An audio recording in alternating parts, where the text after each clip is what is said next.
Tetapi ketika didekati dan dipegang, ternyata hanya butiran-butiran kecil. Nah, seperti itulah semua zat yang ada di dunia, yang juga tersusun atas partikel-partikel paling kecil yang menyusun zat yang lebih besar. Partikel-partikel terkecil yang menyusun setiap zat ini oleh para ilmuwan dikenal dengan sebutan atom. Konsep atom pertama kali dikemukakan oleh filsuf Yunani yang bernama Democritus dan Leucippus pada abad ke-5 sebelum Masehi. Kedua filsuf ini berandai-andai apa yang akan terjadi jika suatu benda, contohnya kayu, dipotong terus-menerus menjadi bagian yang kecil. Apakah akan selalu ada potongan kayu yang lebih kecil? Nah, kedua filsuf ini kemudian menyimpulkan bahwa jika suatu benda dipotong terus-menerus, akan diperoleh ukuran yang tidak dapat dipotong lagi.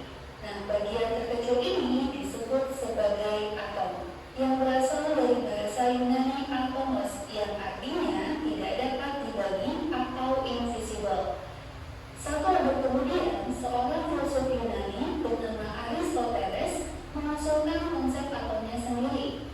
Nah, berbeda dari dua filsuf sebelumnya, Aristoteles mengemukakan bahwa segala materi di alam tersusun atas 4 unsur, yaitu api, air, tanah, dan udara, yang kemudian dapat dibagi lagi menjadi lebih kecil sampai tak terbatas. Sampai di sini, para filsuf ini hanya sebatas merenungkan gagasan mereka tentang atom, tanpa melakukan pembuktian empiris dengan eksperimen.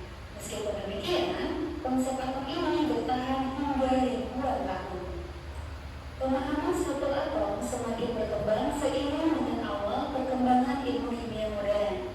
Nah, pencetus teori atom modern pertama adalah seorang ilmuwan Inggris bernama Dalton pada tahun 1803 sampai 1808. Nah, Dalton adalah orang pertama yang melibatkan kejadian kimiawi seperti halnya kejadian fisis dalam merumuskan gagasannya tentang atom. Dia mendasarkan asumsinya pada data kuantitatif. Dalton mengibaratkan atom sebagai bola kecil dan mengemukakan 4 postulat. Yang pertama, materi tersusun atas partikel-partikel sangat padat dan kecil yang tidak dapat dibagi lagi. Nah, partikel itu dinamakan dengan atom. Postulat yang kedua, atom-atom suatu unsur identik dalam segala hal, tetapi berbeda dengan atom-atom unsur lain. Yang ketiga, dalam reaksi kimia terjadi penggabungan atau pemisahan dan penamaan ulang atom-atom dari satu komposisi ke komposisi lain. Dan yang terakhir, atom dapat bergabung dengan atom lain membentuk suatu molekul dengan perbandingan sederhana. Adapun kelemahan dari teori atom Dalton adalah tidak menjelaskan sifat listrik materi, tidak menjelaskan cara-cara atom berikatan, dan tidak menjelaskan perbedaan antara satu atom dengan yang lainnya. Kemudian pada tahun 1897, Thomson menemukan elektron, dan berdasarkan temuannya tersebut, ia kemudian mengajukan teori atom baru untuk menyempurnakan teori atom Dalton. Nah, menurut Thomson, atom mengandung elektron bermuatan negatif yang tersebar merata di dalam seluruh atom, di mana atomnya sendiri diasumsikan berupa bola kecil yang bermuatan positif. Adapun kelemahan dari teori atom Thomson adalah tidak menjelaskan adanya inti atom. Selanjutnya, pada tahun 1908, Ernest Rutherford melakukan eksperimen di laboratorium bersama 2 asistennya yang bernama Hans Giger dan Ernest Marsden.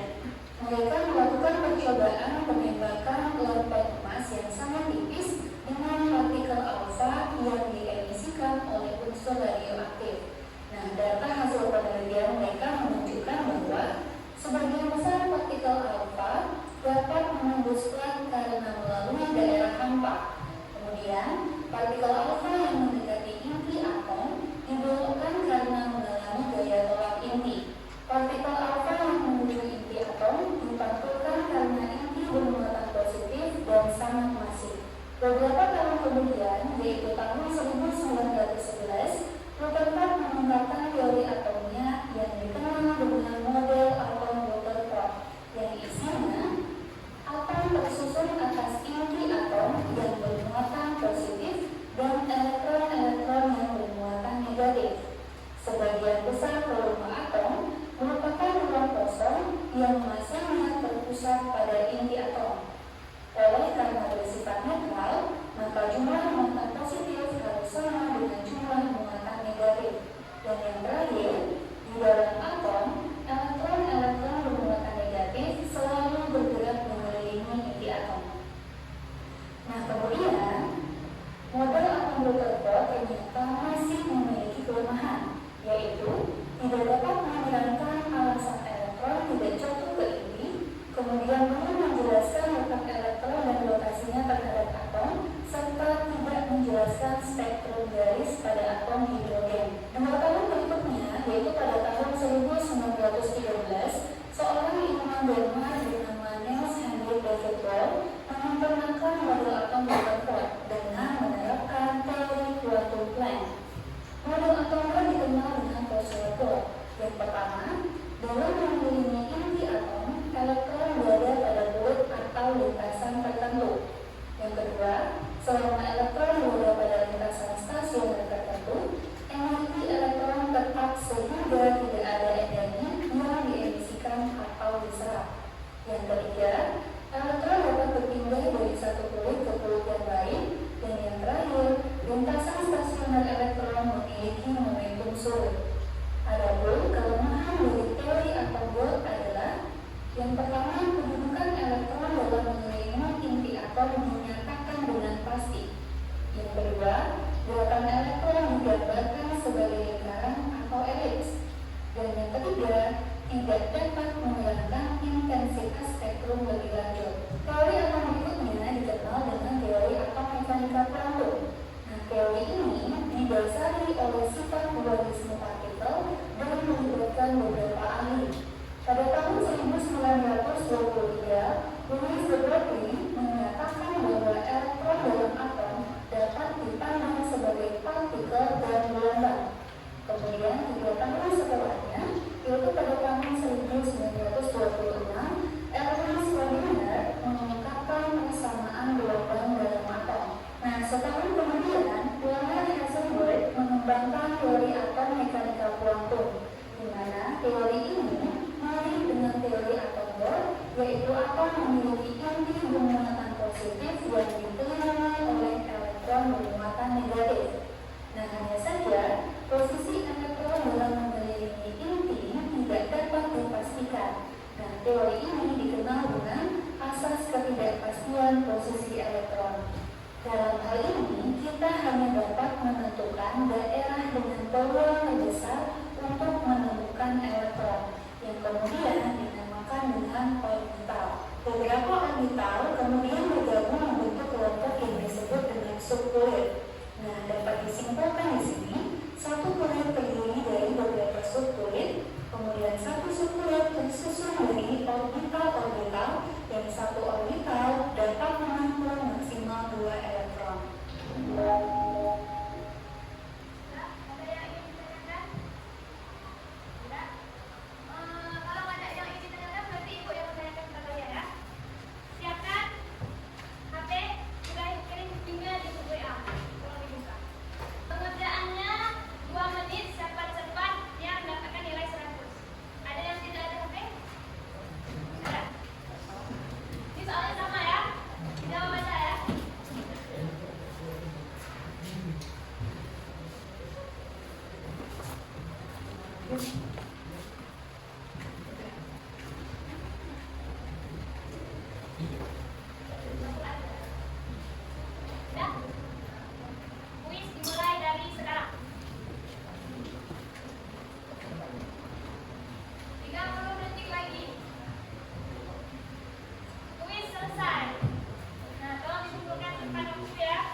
hasil percobaan yang dilakukan oleh Ridwan berkaitan dengan penyimpan Wikiado. Hasil percobaan menunjukkan bahwa sebagian besar produk yang dalam ruang kosong, tetapi ada bagian kecil yang pada bermuatan